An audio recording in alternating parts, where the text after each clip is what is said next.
Howdy, howdy, howdy, hey. It's your host, Niles Finkley. This is Process, Purpose, and Passion, the show that talks about pursuing your passion and navigating through the twists and turns that come with it. This show is real. It ain't easy when you're walking in your purpose, but it's only right. This show is dedicated to the artist and anyone who is ready to say yes to their calling. Ladies and gentlemen, let's get started. This episode is brought to you by Artiste Pro, the only platform to manage your entire entertainment career. People join Artiste Pro to track their media rights, find and book work, and connect with anyone in the media and entertainment industry around the world. Be seen, be heard, and be found at artistepro.com.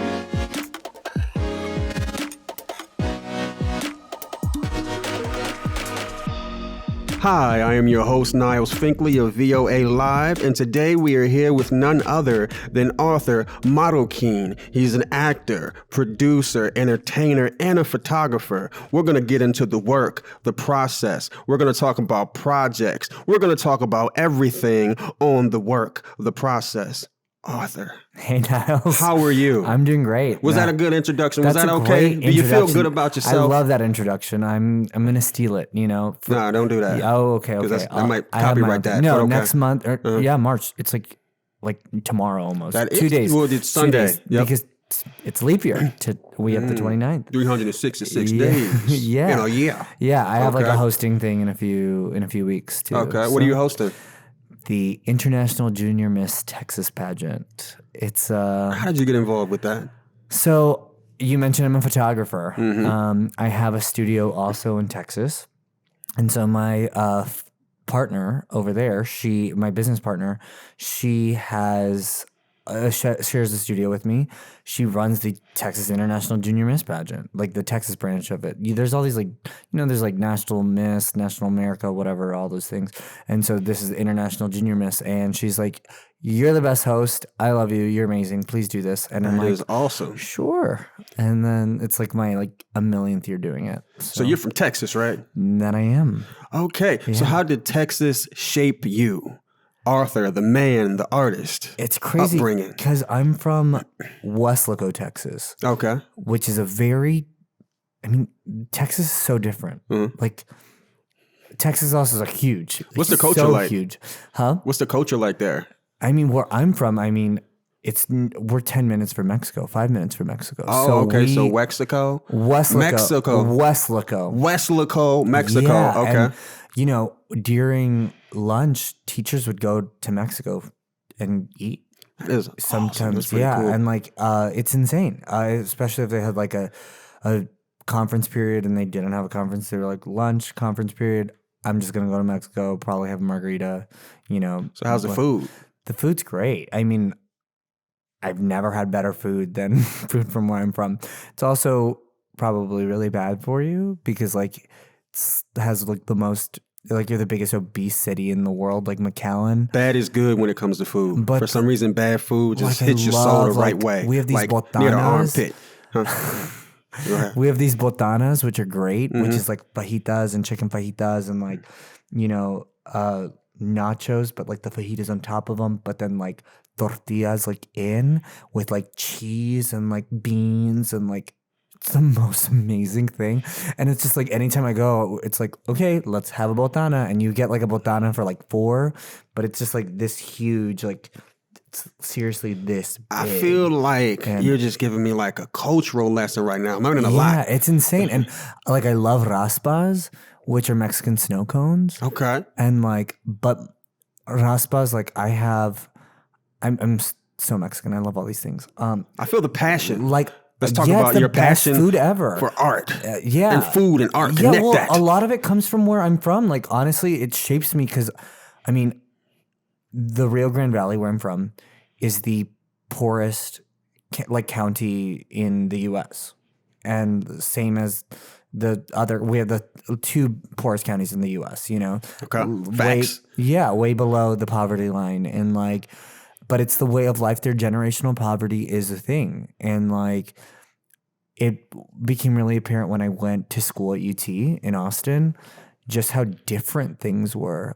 So how did you end up being an artist Since, I mean, how'd you find that exposure? Like, how did you get to that point? So in the Valley, there was this, I've always loved acting in the sense, like, I remember for career day, I was like, I went as an actor. Yeah, like when I was like in kindergarten, but because I loved movies, I loved like the thought of like entertaining. I love Lucy, stuff like that, you know? Classic. Yeah, it was great. I love old television and old movies, but that wasn't such a big thing in the Valley where like people were like, oh yeah, like theater, all these things, being an artist. Like, what were they focused on? Like, I mean, surviving. Just like, surviving. Okay. I mean, and you were using your imagination or starting to use your imagination. But there's a way, like, that was my survival, you know? Yeah. And especially because it was just something very dear to me. And so there was this community theater. So you're Mexican. So what challenges have you faced in the entertainment business? Well, I know we were talking a little bit about it earlier, but let's talk about it now. I mean, that's something I have to like. I mean, I have to preface like, hey guys, I'm Mexican. Yeah. Because people put like, you in a box and you're supposed to be this or that, your features. Yeah. And it's because I'm like lighter skinned, but like in Mexico, there are different, in Spain, there are many different colors. But I think it's because the way Hollywood is presented, that idea of the culture. Yeah, like it's just supposed like to be anytime, this way, and this is all that it is. Yeah, but you asked me like, how have I experienced it? I haven't. In the sense that like no one sees me as Hispanic. And so like I'll get brought in for some auditions that'll get me in the door, but like then when they see you, they're like, and I can speak come to Spanish, the right audition? Like hablo español, but like when they see me, like they're just like, you're not. They can't right picture you as that. Yeah, and so that's the thing. I haven't played a Hispanic person. So how do we rewire our minds when it comes to that? Because we put so many restrictions and we put like culture and just so many different things in a box. Like, how do we get out of that? Like that mindset. It's very narrow. I wish I knew, but one for sure is representation. Yeah. And it'll take when someone actually does cast me as Hispanic or some, you know, there's Carla Sousa from How to Get Away with Murder. She's the lighter skinned Hispanic girl on there. And at first the role was white. And she was like, when she was cast, she was like, well, I'm Mexican. And can we, instead of being like Laurel Jenkins, she was like, can I be Laurel Gutierrez or whatever? And like, so it's stuff like that. People like just putting it out there. It's just like, showing them and like showing them the possibilities, differences. Things, but also like I don't want to be like, oh, poor me. Like my lighter skin is keeping me from doing like, because that's a whole other thing. Because I totally understand. Like I mean, not that I have white privilege because I'm not white, but I benefit from it. Yeah, and you're there to show them you. And the thing is, and like the thing is because I work as an actor, but it hasn't.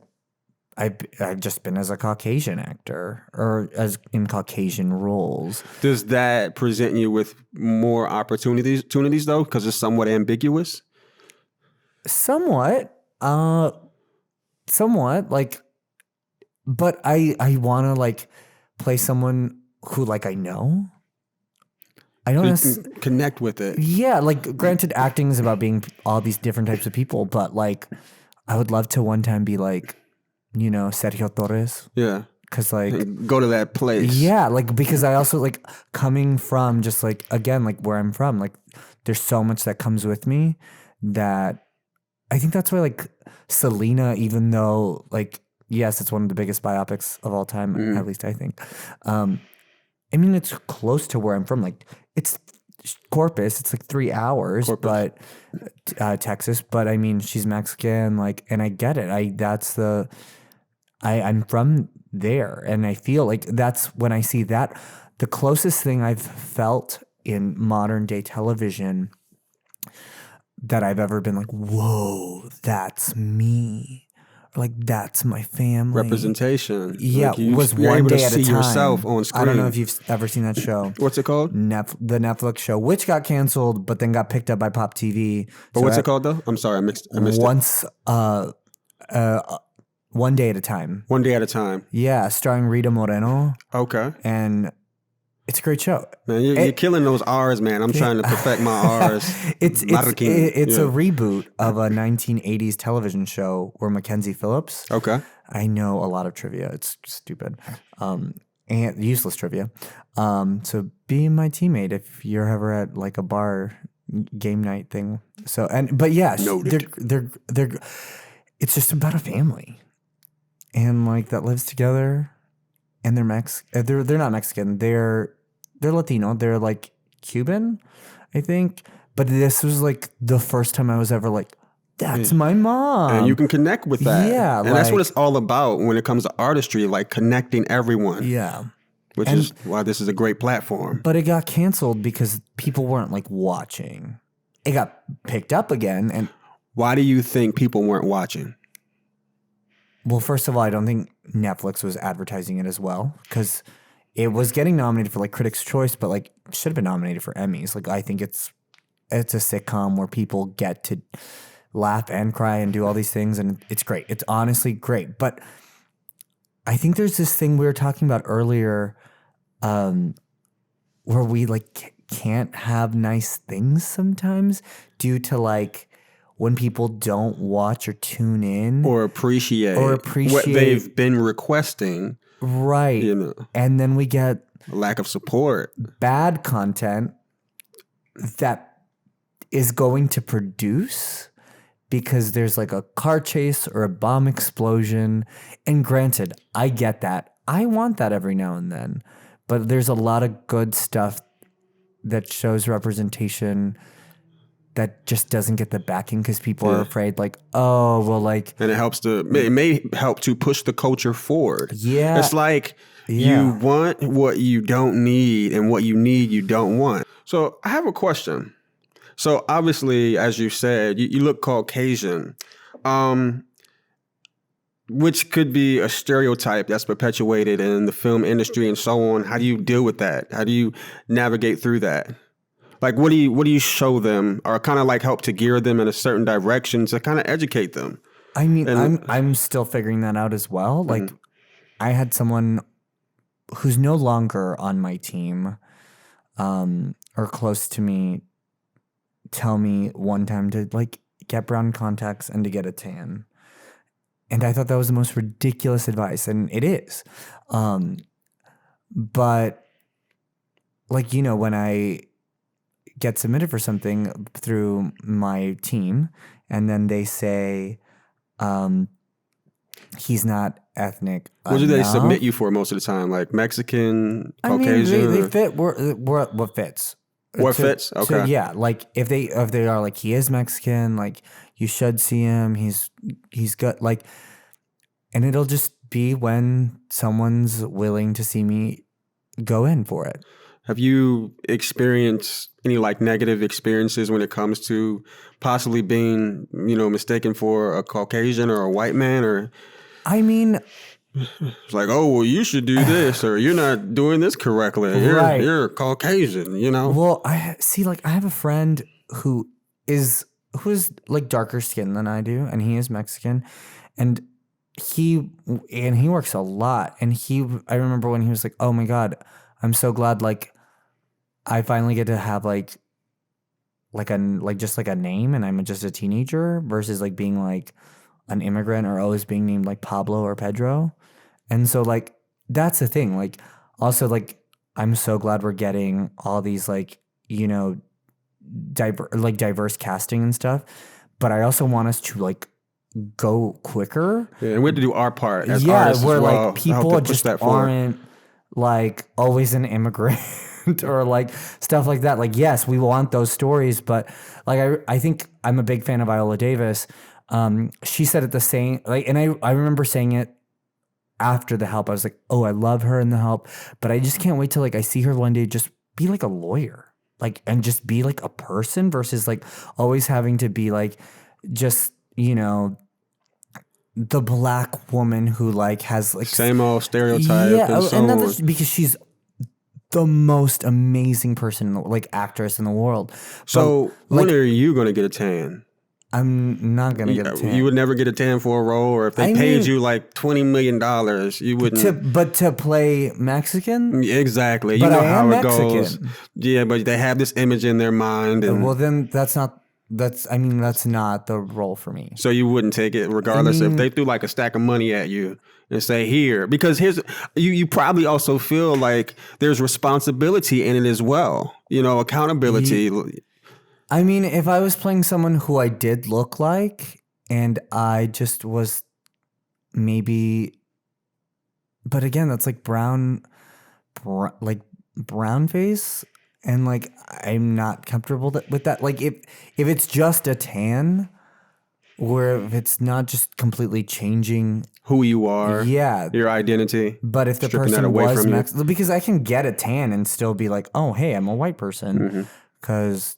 Trust me, there are plenty of people who have gotten tans and said that they were a different race. So what's your take on the celebrities? For instance, we talked about like the Nina Simone movie earlier. Yeah. So, celebrities who, get those things done, artificial things, tans, things like that. I mean, do you feel like that's negative, or it's they're moving backwards when doing that? I mean, I think we need to be smarter in choosing in the way things are being made and being portrayed. I mean, it wasn't so long ago. Like now, because of Ryan Murphy and Laverne Cox, trans artists are being like very much welcomed a lot more than they ever have been. But do you feel like they're putting them in a box as well? I feel like, in 2012, Jared Leto won for Dallas Buyers Club. Yes. But that movie now would not do well. Why? Why do you think that is? Well, because he's a white man portraying a trans woman. And people don't want to see that? Is that what you're saying? Well, I also don't know if I was too young or like just ignorant to the fact that like it was a good performance, but like there just were never opportunities for people who were trans, because a trans actress, I mean, should have probably played that role. Yeah. You feel like they're taking opportunities away from people by doing that when there are many people who are capable who are trans? Yeah. I mean, I love Scarlett Johansson, but it goes back to the Scarlett Johansson thing where like so many of the characters she's played in the last couple of years, I mean, were whitewashed. And that's really, it's a tricky subject. And, but I think Ryan Murphy's doing a great job in representation for trans actors and actresses. I got to see MJ Rodriguez give a great performance. She's one of the leads in Pose on FX. Terrific actress. She was the first ever trans Audrey in Little Shop of Horrors. And she's great. She's amazing. I have to check that out. I've seen it, but for some reason I always pass right by it. It was at the Pasadena Playhouse. Okay. And so she was wonderful. She's great. Not Nina Simone. Zoe Saldana. Yeah. She's obviously black, African American. Yeah. Now, isn't it like somewhat similar to, I guess, getting like a tan as a Mexican? Like, it's just why? As you said, like it takes opportunities away from people and so on. Like, did you see that movie? I did not. And so the controversy was that she was lighter skinned. She's lighter skinned, and then they painted her face to, resemble Nina Simone. Yeah. And there's plenty of other people who may look like Nina Simone or may be that color. Like, why did you choose that person? Yeah. And then that's where the business comes in terms of like... Is that a like selling tactic? Like, why do you think they do that? She's a name. Someone won't do it without her. Things like that. Yeah, and it called crazy backlash. Backlash. I mean, there's always things that are going to happen. And like, obviously you can't always please everybody. True. But... yeah, it's authenticity as well. Like actress. Looking at it, you're like, I this is not believable. Especially like when you know that actor. It's like there's a bit of a disconnection. Simone, yeah. So do you feel like if you got a tan, it would be like the same thing? Like, oh, that's not authentic. that's not him. I know him. I guess that's also how like I'm perceived because it also just doesn't come down to like my skin tone.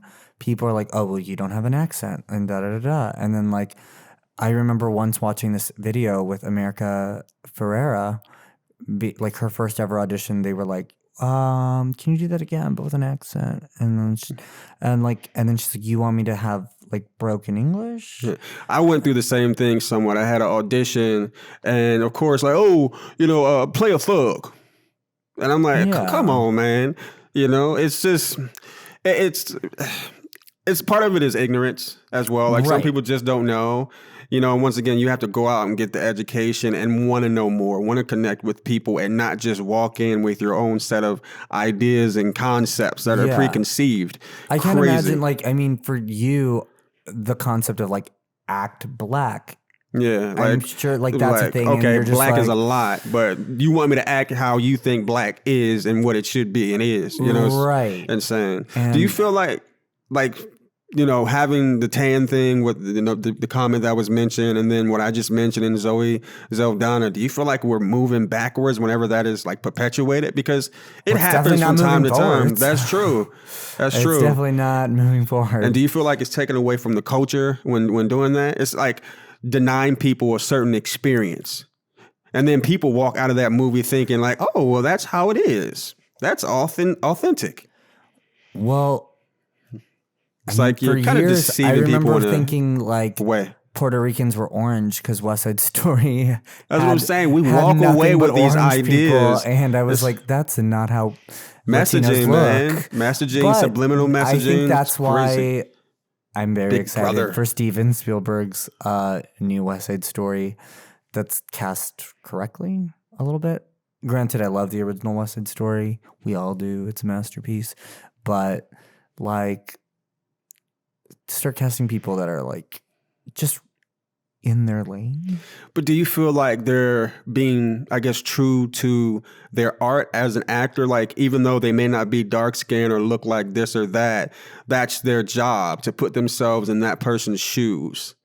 So you see what I'm saying? Yeah. And so going back to the Jared Leto thing, like acting is acting.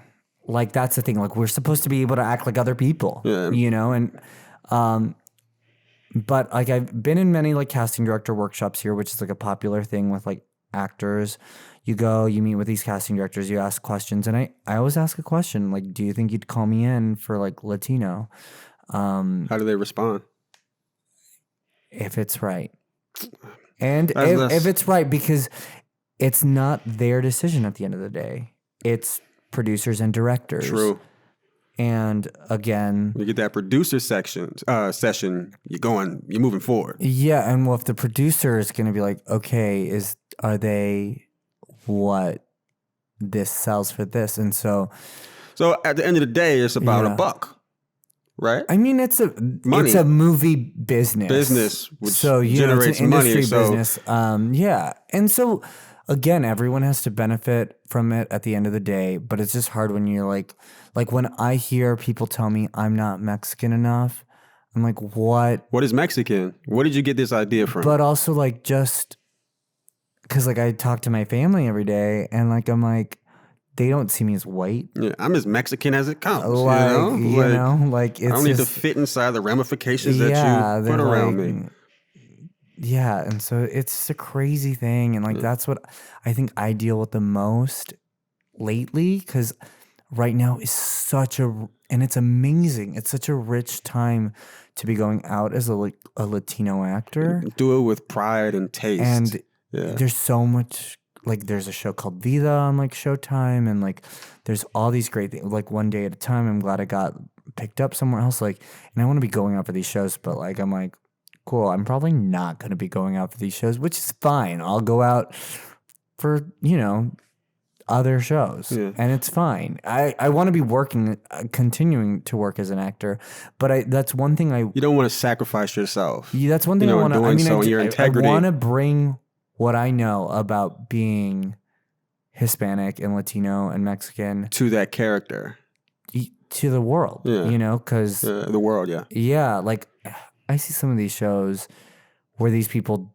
who are Hispanic and who, in what we know to look Hispanic, but they don't know Spanish. Like, and so they'll. You said they don't know Spanish? No, they'll like. That's interesting. They'll learn there's English, and then they'll have like one or two Spanish words in there, and I'm like, whoa, they did not have a dialect coach for the one or two words that they had to say in Spanish today. Why do you think that is? Because I've met quite a few Hispanics, and they refuse to speak Spanish. Oh, well, what is that? I know that for sure. A thing where I grew up. I mean, my mom said that Spanish was my first language. But so it starts from the cultivation process, like what you're taught at home. It started in school, where like they like once you've got into the public system, they kind of try to get the Spanish out of you. Why do you think that is? Just where at least where I'm from what I gathered, that. Because English is such a prevalent thing, and we're in America, and we need to know, like, English was what you need to know. That damn colonizing. And so they're like, just lose the Spanish, lose that part of you, because that doesn't help you move forward in this world. In the public school system, because you will get chastised. Yeah. And that's like, my Spanish would be way better if it hadn't like come in and gone out and then had to come back in, That's just, it's a huge task. Like, how do we fix that? Like I said earlier, it's like you have to rewire people's mindsets and everything that they've been taught up until that point.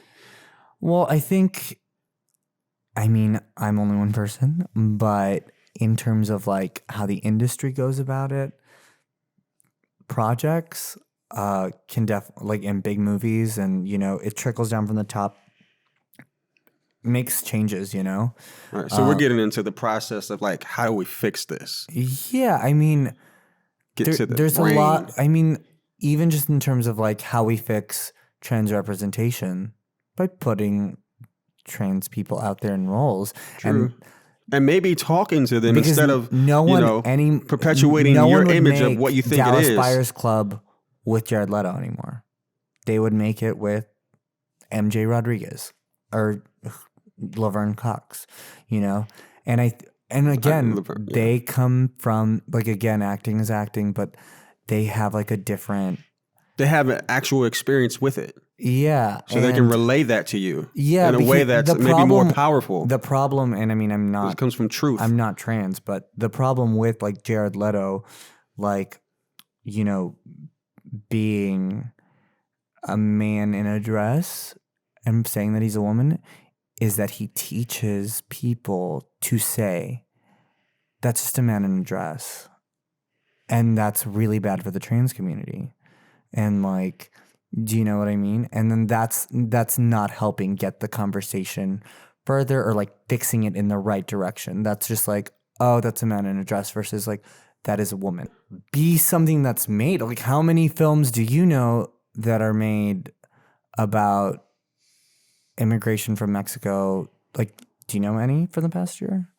Not from the past year. At least I'm sure there are, but they haven't been publicized. And they're like, what you see, relative to Mexicans most of the time is they're like smuggled together in a bus. It's like you don't see positive images, for the most part. And I think that's why this is such a great show, because like it gives artists, we have a voice. We just need to discover our voice. And that's what is so great about this show. Like, use your power, discover it. It is in you. Yeah. But again, a lot of great things are happening. There's a lot of good people out in the industry that are making changes. Yeah. It's not publicized. It's not at the forefront, but they're working. It's happening. Process. It's like the Harvey Weinsteins are getting out, like it's we've got there's good people, but do you feel like the bad people, those one or few bad people who have all this power overshadow the people who are actually good and doing the work? Yeah, but like change is happening slowly. Like slowly. There's just there's been a lot of progress. Again, even 2012, like we're just going back to that movie. now that movie would not get made with that actor. I think that's a step, and we're like going and going. And I think it's about like this last year, so many good films. There's a year of amazing films, but also just like representation of like actors of color in getting nominated. How do we put a stop to it though? This perpetuation of, stereotypes and the things that we've been speaking about. And it's an awesome feat. It's something that's going to be, very substantial and heavy to overcome. And again, but like a lot of that's like creating the work, producing it, and like being like, well, this is, I think Jordan Peele's doing a great job of that in the sense of like, yeah, he's doing an awesome job. Like, and not that he's, it's like redefining what Hollywood has been putting out for years. Yeah. And so he's like, well, I'm just going to do it, but I'm going to do it from what I know. Yeah. My honest place. That's why I think so many different, like, but he's also creating it. True. And producing it. And like and that's the thing, showing, like if you and I were like, read the same story, whatever it is, and then told to like make a skit of it, it'd be the same, but it would be different. But because we come from two different backgrounds. And so I think that's the powerful thing that we can do is just come up with, like, make sure our voices are heard, but make sure that we have like a strong opinion about it and make sure that we don't get silenced. Conviction is very important because if you don't have conviction, you move either way and you're easily swayed. Yeah. Easily swayed. Don't stand for something, you'll fall for anything. For anything. Yes, that is true. Advice. What advice would you give a casting director when it comes to finding an actor to play a Mexican? So it can be honest, it can be true, and it can be authentic. Obviously find someone good and but like that, like, I don't think I can be like, here's advice to do this. Cause there's also not just like one way to be Mexican. That's true. And so how do we relay that to them? Because like I said, we come with our own preconceived notions about what Mexican is. What would you tell them? First off, don't do this. Don't tell him to get a tan. Yeah. To not go in with your own preconceived notions of what Mexican is. And this is a major executive, like someone who has the power. And if you speak up, don't come in you might lose your job. That might be your Hollywood career. Don't come in with your own preconception of like, well, if this person isn't eating a taco and wearing a sombrero, like, don't come in like that. How do we speak up though against that power though? Because we're seeing now how power is truly enforced in the entertainment industry and how we put people on a pedestal. A lot of people feel like if they speak up and if you're honest about, culture or whatever it may be, that might be, some backlash. So like, how do you maneuver around that? Because some people are blackballed, because of that. So how do you do it in a way that it's effective and you don't receive backlash? I'm not 100% sure on that answer, and I don't have that answer. Yeah. Because people's careers, it's hard. It's a business, but and also it's like until the world is more familiar with everything and just how everything doesn't have to be one way. Like, people aren't gonna learn from. People are gonna learn from what they see, and if we just keep on giving them the same thing, they're gonna be like, well, that's that. And so, we just need to change it up a little bit. Help to direct the narrative and push it in the right direction, because Hollywood in effect is a system and it's hard to change a system. So, being true to your craft, how would you advise them to move? Like, in what direction, and how do they move in that direction? Well, you could just start you could start spark the brain and a new idea. You could change things for people, not just yourself. The thing I think is they know, and the industry knows, because the industry is calling for more diverse casting. And it is, they know, do you think they're doing it for it's a money situation, or they actually are interested in getting these stories out?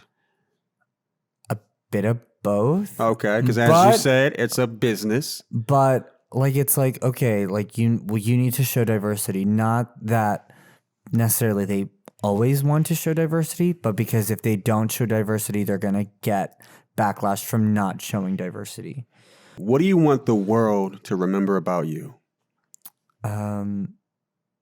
One thing, if you can just pick one thing. This was Arthur. Haha. This was his huge contribution. That's a really hard one. But inclusion. Inclusion. Yeah. He gave the people a voice, and he taught the people how to use their voice. Yeah. And I brought raspas to the world. Raspas. Did I say that right? Yeah. And botanas. Okay. All right. Perfect. All right. Let's cheers to that. Cheers. Agua. Did I say that right? Agua. I killed it. All right. Got to get that VOA right there. All right. So there you have it, people. We just finished the interview with Mr. Arthur. And please say your last name so I don't butcher it. Marroquin. Marroquin. Yeah. Thank you so much, man. We learned a lot from this conversation. Yeah. It was great having you. Oh, I was about to ignore you because I didn't see your hand because I'm looking up here like, and I can't see down there. Like, look through the filter. But yes, thank you so much. We really appreciate, you being here. We learned a lot and we hope you guys learned a lot. Until next time, tune in. Have a great day, world. Hey, now I know you enjoyed the episode. Thanks for tuning in again to VOA Live, Process, Purpose, and Passion. If you like what you saw, like, subscribe, comment, and share. Thanks for tuning in again. Let's do life on purpose, baby. Thank you. Mwah.